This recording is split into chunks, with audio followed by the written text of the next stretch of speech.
Will artificial intelligence ultimately kill off future programming careers so that there is no longer a need for future programming jobs? Let's talk about that in today's video. Why don't you hit that like button, that subscribe button, and stay tuned for the video ahead.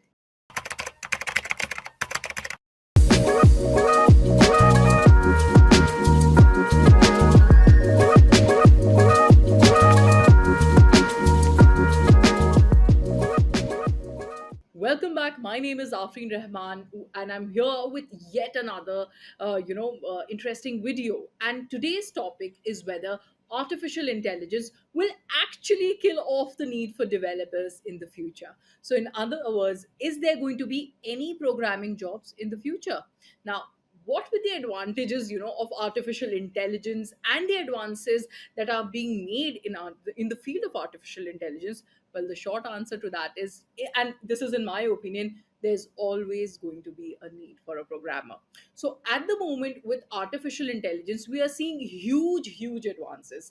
And we are actually creating some fantastic things out there, and it's really helping us, in our day-to-day businesses, in our day-to-day daily life, right? But look, there's one thing to talk about those advances. It's another thing entirely to get a program at a particular computer, to say that it's going to replace a programmer, right? So in other words, getting a computer smart enough to be able to write its own code to the level of what humans can do, I think we're a long, that period is a long away in the future, right? So it's going to take a long time before that uh, could happen, if it ever happens, right? Basically, because quite frankly, at the moment, artificial intelligence is being driven by computing, right? And what is computing being driven as? It is driven by the people who are writing the code. So for a program to be able to be written to do some kind of artificial intelligence, it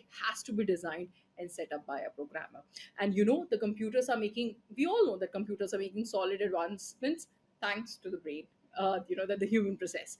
But then again, this is going to take a long time before we get to the period where we will actually feel that humans will get replaced, right? Now, that being said, no job is indispensable. So it's not to say that this won't happen in the future, but like I said, I personally think it's going to take a long time. So don't think Skynet, if you're a Terminator fan here now, like I said, it's going to take a long time. So if you're getting to look into artificial intelligence as a career, I think you're pretty safe for now. So I hope this video has helped a little bit. If you got any questions, feel free to leave a comment and I'll get back to you. Consider subscribing by clicking on the tab below, and I'll see you soon. Thank you.